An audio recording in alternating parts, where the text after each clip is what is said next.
Love one another is, on the one hand, oh yeah, sure, I can do that. But until you start thinking about it, and then it gets like, wait, I don't know how to do this. How do you and I love one another? Well, keep in mind first that Jesus is not telling you you have to like everyone. All right, that's not part of the deal. You don't have to like people at all. Love in the Bible is always about choices. So this is an idea. You're making a choice to love somebody. Maybe somebody in that line, in that story I was telling the children about, maybe somebody looked at me and they didn't like the way my hair was or the way I was dressed, but they put all that aside just to do something nice for me. And so the question is, what choices can you and I make on a day-to-day basis that would show love for other people? So I got one suggestion for you today. Get to know other people. Get to know other people, and I mean really get to know them. Get past any labels or assumptions you might have about them. Start with as much of a blank slate as you can possibly imagine, and then ask them about their life and what's going on, and really listen to them. Get to know them. Now, I don't know what you're thinking right now. There's a really good chance you're thinking like, well, I don't get it. I don't see how that's loving people. I don't know that it would make any difference. Let me share with you some statistics that I got out of a book I read a week or so ago entitled How to Know a Person. Between 1999 and 2019, American suicide rates increased by 33%. Between 2009 and 2019, the percentage of teenagers who reported persistent feelings of sadness and hopelessness rose from 26 to 37%. And by 2021, it had shot up to 44%. That is nearly 1 out of every 2 teenagers that says they have feelings of sadness and hopelessness. The percentage of Americans who said they have no close friends quadrupled in that time period from 1990 to 2020. 54% of Americans reported that no one knows them well. 36% of Americans reported that they felt lonely frequently or almost all the time, and if you break it down by age, it's 61% of young adults. Between 1990 and 2018, the share of Americans who put themselves in the lowest happiness category increased by more than 50%. And all of that leads to distrust, the distrust you and I often see play out in our society and in the news. 2 generations ago, roughly 60% of Americans said that most people can be trusted. By 2014, according to the General Social Survey, only 30% said that. And only 19% of millennials think that most people can be trusted. And this affects people's willingness to care for others. In 2000, roughly 2/3 of Americans gave to charity. And in 2021, fewer than half did.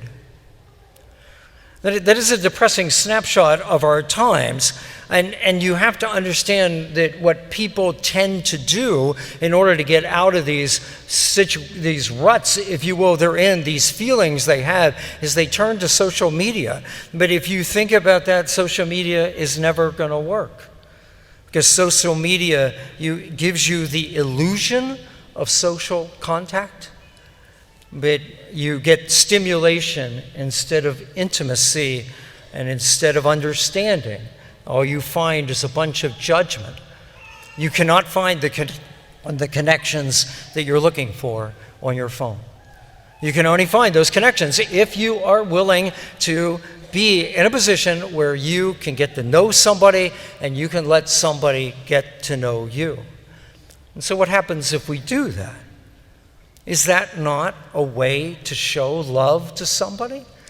to just sit with them and just say to them by your actions that, hey, you are a child of God. I am interested in you. I care about you. I would like to know something about you.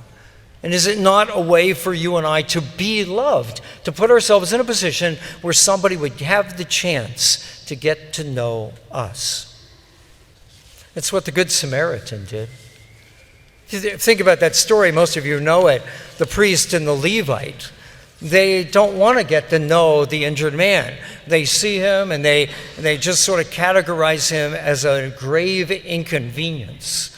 And so they walk by on the other side. But the Samaritan sees this guy and realizes this is a person. This is a child of God. And he's willing to open himself up to this man.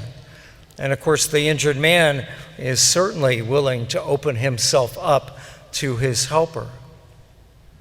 I read an article once where a man described a trip he took with a dozen other people. It was one of those trips, like a tourish sort of thing, and nobody knew each other when they first got there.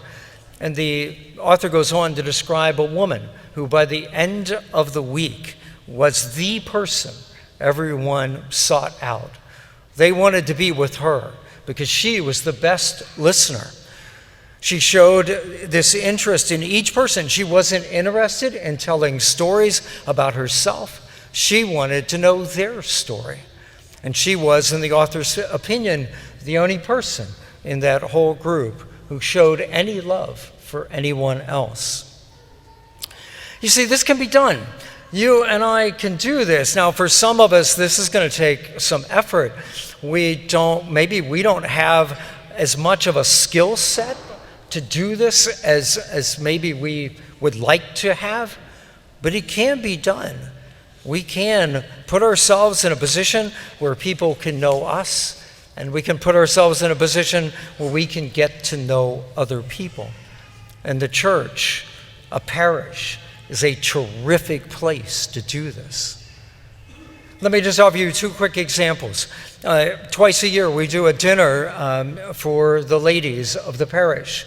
It's really intended to be primarily a social thing. Come, we pray evening prayer together, eat together, and the last couple we've had a speaker to come in and share a little bit.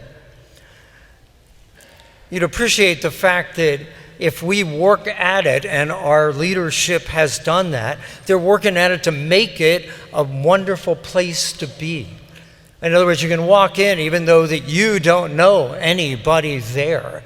You can walk in and hopefully feel like, oh, these people kind of care for me.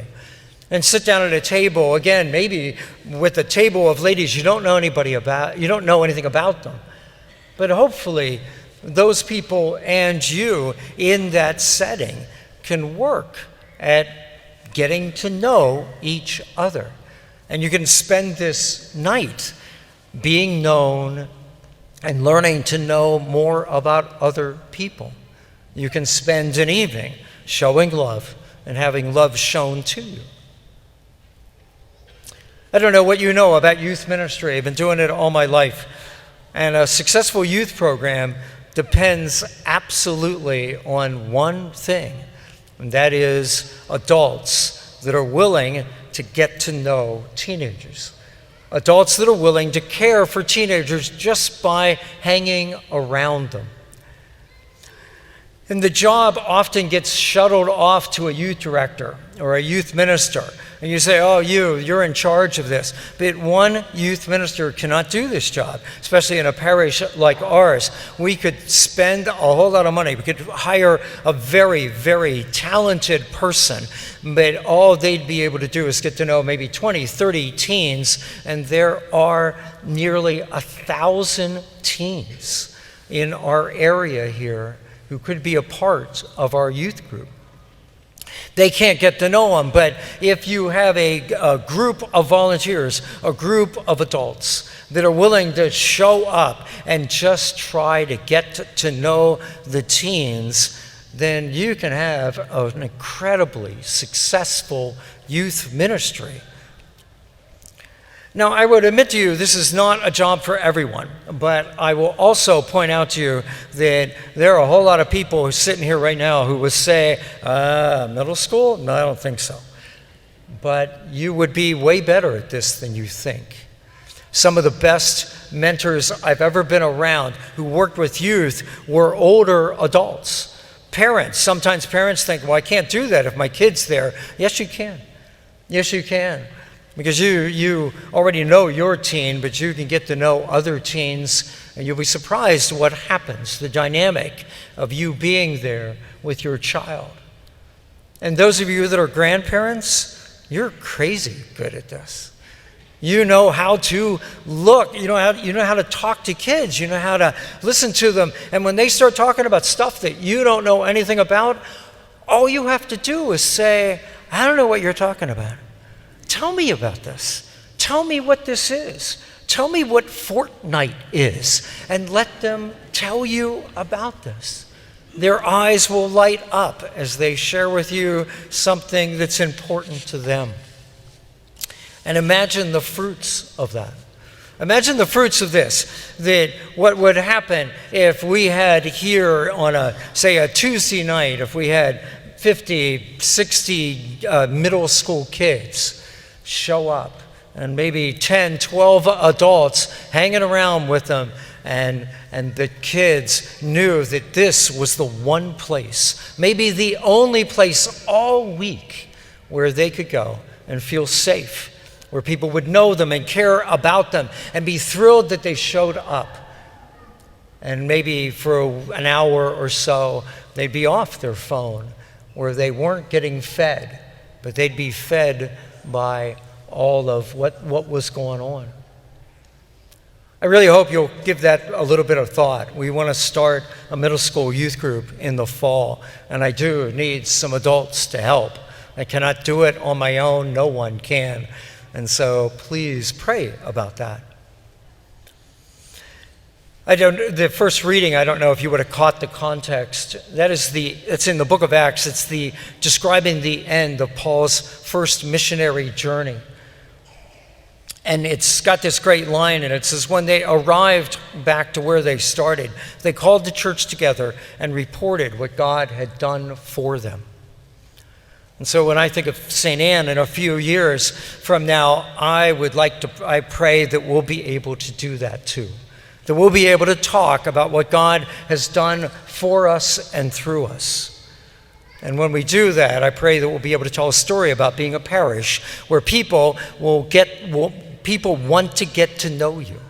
Whether that's at dinners or Bible studies or coffee and donuts or prayer meetings before or after Mass in small groups and serving others, whatever it is, people would realize this is a safe place. This is a place where I can go and people will care about me. I pray that we can tell a story that's different from all those statistics, and that people will know that we're Jesus' disciples because we're willing to love one another.